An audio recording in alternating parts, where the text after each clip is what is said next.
नमस्कार दोस्तों, आपका हमारे YouTube channel study with Himansh में स्वागत है। दोस्तों, अगर आप हमारे चैनल पर पहली बार विजिट किए हैं तो प्लीज़ मेरे चैनल को सब्सक्राइब, लाइक और शेयर कीजिए और ऑल वाले बटन पर क्लिक कीजिए जिससे आपको सारी नोटिफिकेशन मिलती रहे। दोस्तों, आज हम लोग गणित पेडागोजी में जो NEP 2020 से जो प्रश्न आते हैं, पूछे गए हैं दोस्तों, उनको करते हैं। और जो दोस्तों पिछले वर्षों में दोस्तों पूछे गए हैं। चलिए दोस्तों, क्लास को स्टार्ट करते हैं। NEP 2020 के जो प्रश्न हैं गणित पेडागोजी में पूछे जाते हैं दोस्तों, उनको करते हैं। चलिए दोस्तों, पहला प्रश्न है, राष्ट्रीय शिक्षा नीति 2020 में प्रस्तावित राष्ट्रीय मूल्यांकन केंद्र को क्या नाम दिया गया है? ऑप्शन ए है दीक्षा, ऑप्शन बी है निखार, ऑप्शन सी है दिशा या ऑप्शन डी है परख। बताइए दोस्तों, क्वेश्चन नंबर पहले का राइट आंसर क्या होगा? तो क्वेश्चन नंबर 1 का दोस्तों राइट आंसर हो जाएगा ऑप्शन डी परख। अगला प्रश्न है दोस्तों, क्वेश्चन नंबर 2 है, राष्ट्रीय शिक्षा नीति 2020 का केंद्र बिंदु क्या है? ऑप्शन ए कठोर पाठ्यक्रम, शिक्षा शास्त्र और मूल्यांकन, ऑप्शन बी है बहु विषयकता और समग्र शिक्षा, ऑप्शन सी है परीक्षा की ओर और उसके लिए सीखना, या ऑप्शन डी है आकलन के योगात्मक तरीकों को अपनाना। बताइए दोस्तों, क्वेश्चन नंबर 2 का राइट आंसर क्या होगा? तो 2 का दोस्तों राइट आंसर हो जाएगा ऑप्शन बी बहुविषयकता और समग्र शिक्षा। चलिए दोस्तों, अगले क्वेश्चन की तरफ चलते हैं। क्वेश्चन नंबर है 3, राष्ट्रीय शिक्षा नीति 2020 किस पर जोर देती है? ऑप्शन ए पाठ्यचर्या का लचीलापन, ऑप्शन बी पाठ्यचर्या का मानकीकरण, ऑप्शन सी है पाठ्य पुस्तकों का गैर संदर्भीकरण, या ऑप्शन डी है पाठ्य पुस्तकों को रट कर याद करना। बताइए दोस्तों, क्वेश्चन नंबर 3 का राइट आंसर क्या होगा? तो 3 का दोस्तों राइट आंसर हो जाएगा ऑप्शन ए पाठ्यचर्या का लचीलापन।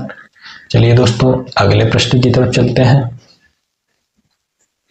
क्वेश्चन नंबर 4 है, राष्ट्रीय शिक्षा नीति 2020 में प्रस्तावित समग्र 360 डिग्री बहुआयामी उन्नति पत्र को क्या दर्शाना चाहिए?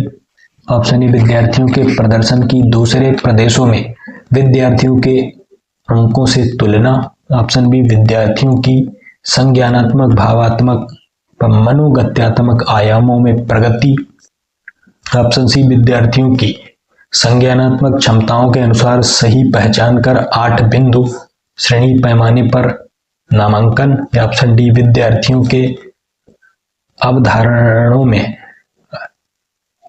कमियां जिन पर अभिभावकों को मेहनत करनी है। बताइए दोस्तों, क्वेश्चन नंबर 4 का सही उत्तर क्या होगा? तो क्वेश्चन नंबर 4 का दोस्तों राइट आंसर हो जाएगा ऑप्शन बी विद्यार्थियों की संज्ञानात्मक, भावात्मक व मनोगत्यात्मक आयामों में प्रगति। अगला प्रश्न है दोस्तों, क्वेश्चन नंबर है 5, राष्ट्रीय शिक्षा नीति 2020 के अनुसार निम्नलिखित में से भारत सरकार की कौन सी पहल इस बात पर बल देती है कि शिक्षार्थी अधिकांश रूप से प्रमुख भारतीय भाषाओं की उल्लेखनीय एकता के बारे में जानेंगे? ऑप्शन ए एक भारत श्रेष्ठ भारत, ऑप्शन बी स्वच्छ भारत अभियान, या ऑप्शन सी सर्व शिक्षा अभियान। बताइए दोस्तों, क्वेश्चन नंबर 5 का राइट आंसर क्या होगा? तो क्वेश्चन नंबर 5 का दोस्तों राइट आंसर हो जाएगा ऑप्शन ए एक भारत श्रेष्ठ भारत। चलिए दोस्तों, अगले प्रश्न की तरफ चलते हैं। क्वेश्चन नंबर 6 है, राष्ट्रीय शिक्षा नीति 2020 पूरे देश के लिए प्राथमिक स्तर पर किस भाषा को निर्देश के माध्यम से प्रस्तावित करती है? Option A Hindi, option B अंग्रेजी, ऑप्शन सी संस्कृत, या ऑप्शन डी मातृभाषा घर की भाषा। बताइए दोस्तों, क्वेश्चन नंबर 6 का राइट आंसर क्या होगा? तो 6 का दोस्तों राइट आंसर हो जाएगा ऑप्शन डी मातृभाषा घर की भाषा।